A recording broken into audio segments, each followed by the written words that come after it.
Do you ever feel like you're being watched?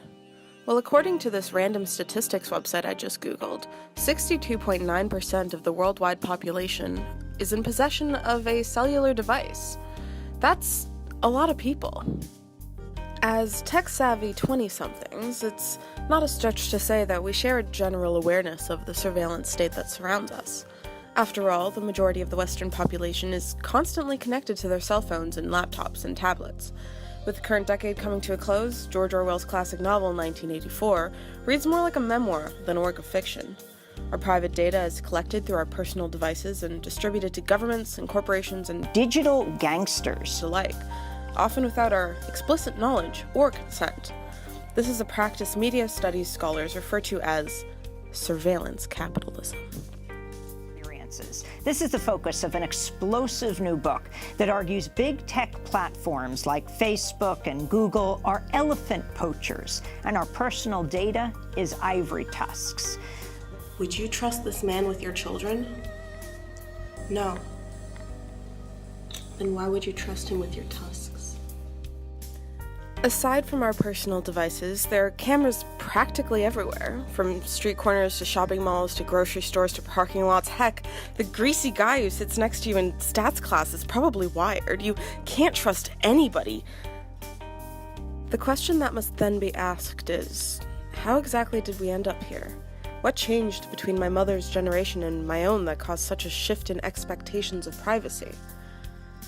So I'd like to argue that there are two different subsections of surveillance that all networking actions fall under: known surveillance and unknown surveillance. While both have their purposes and applications, neither is inherently good nor evil. Known surveillance, as the name implies, refers to any website or device that we are aware is collecting, analyzing, or even distributing our personal data. Facebook and Instagram are prime examples of this. So let's use Google AdWords as an example. If I were to search the word swords into Google, the first result wasn't an advertisement. Swords was a terrible example. I'm going to Google instead flights. So the first option for flights is Expedia.ca, which you can see is an advertisement. So essentially what Expedia does is that they pay Google a certain amount of money every month in order for their website to pop up first whenever somebody Google searches the word flights. It's sneaky, but it works. Furthermore, a subset of known surveillance is social surveillance. This is the main concern of the average user of social media platforms. Websites such as Facebook and Instagram push the idea of expanding one's circle of friends beyond that which is possible in everyday life. These social media websites also support the idea that by sharing who you're spending your time with, what you're spending your money on, and what it is you believe in, their users will be better able to connect to the people who subscribe to them, follow them, or consider them friends.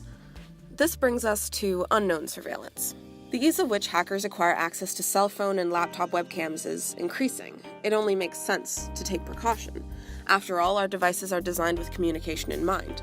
Modern cell phones are equipped with microphones, cameras, fingerprint scanners, and even voice commands. All you have to say is, "Hey Siri." "Hey Google." For your device to respond. The obvious conclusion to draw from this is that our devices are always listening and always recording. This isn't untrue. We've all been there. One day you're complaining about how much you want ice cream, and the next advertisement for Ben & Jerry's appears on your Instagram feed. It's something that a lot of people have been noticing. Devices that have voice commands enabled pick up particular keywords while disregarding everything else, or at least they're supposed to. However, certain social media apps may be capable of using the same software to advertise specific products to their users. This is where the line between known surveillance and unknown surveillance comes a little blurred. Apps such as Facebook and Instagram will often cover this form of targeted advertising within their user agreement. By allowing these apps access to your device's microphone, you're essentially granting them permission to access, analyze, and collect your own personal data, even when the app isn't in use. If everybody's watching us all the time, what exactly are we supposed to do? The surveillance state is here to stay, but there are certain actions we can take to protect both ourselves and those around us from the ever-present watchful eye of Big Brother. First and foremost, it's important that we understand the surveillance capabilities of the devices we use in our everyday lives. By understanding the ways in which we're being targeted by both known and unknown surveillance, we can adjust our device usage and online presence accordingly. When we see injustice occurring, it's important that we turn our own watchful eyes to the abusers without crossing the line into digital vigilantism. After all, the same technologies that are used to cause pain and anguish in this form of surveillance are, in the right hands, capable of doing great things for society.